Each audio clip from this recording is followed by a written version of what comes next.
Hi, Annie. It's me.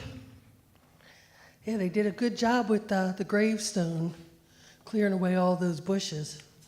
I'm glad, because I don't want to have to go back to the office again. Last time I went in there, I knocked on the door, and the man said, "Come in, are you okay?" And I said, "No, I am not. I am upset.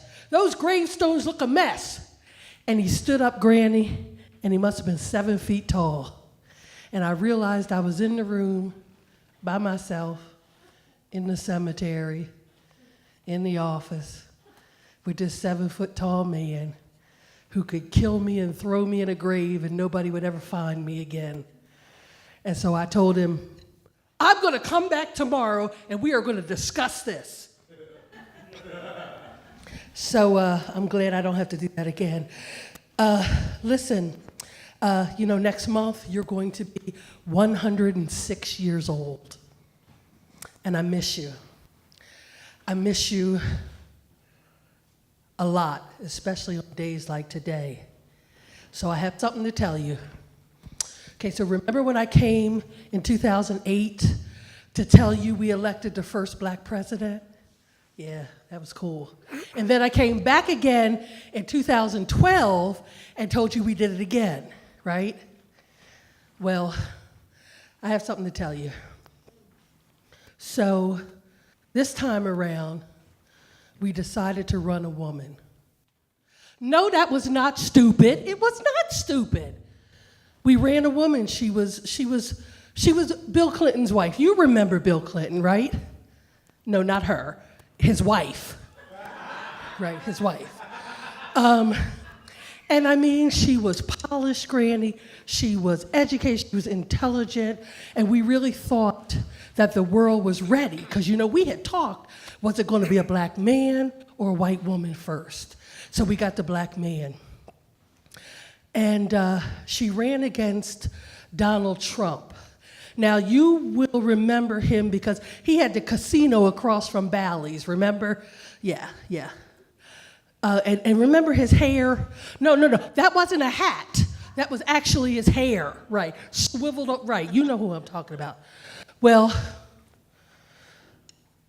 Mama, the KKK endorsed him. Yep. He didn't say nothing. He didn't tell anybody that he was not affiliated with the Klan. And he said a lot of nasty things about women. He did. Nasty. I wouldn't even repeat them to you. And we thought we had it in the bag. And I went to bed last night, and she was up ahead. Yeah. So I got up this morning, and I went on the computer, and they said Donald Trump had a stunning win in the election. And Mama, I'm going to tell you, for the first time I felt like I didn't even know my own country. I felt like I didn't know my city, my neighbors.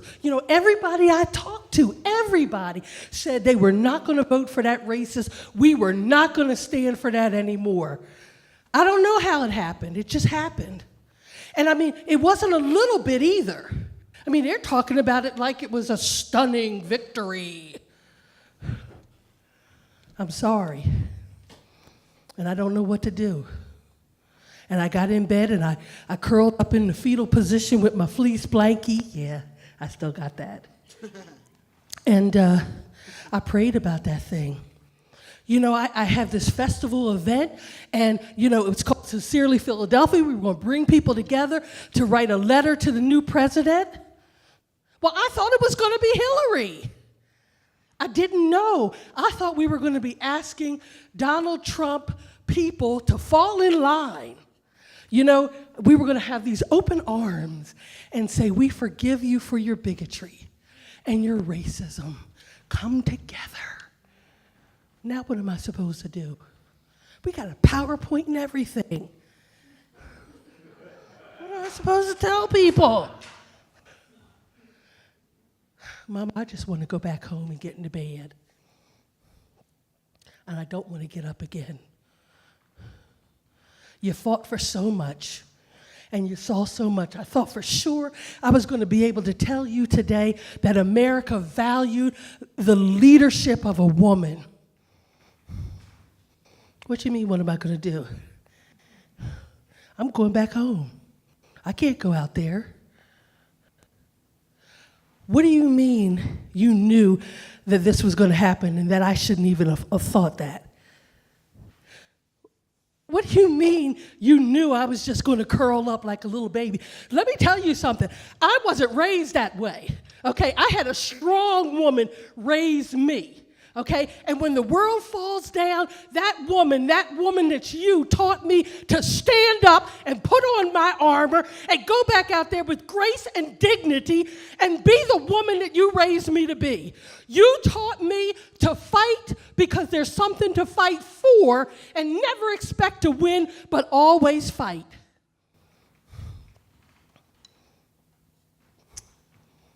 You got me, didn't you? You got me. Okay, so I won't go home. So I'll go out there and we'll figure out the PowerPoint.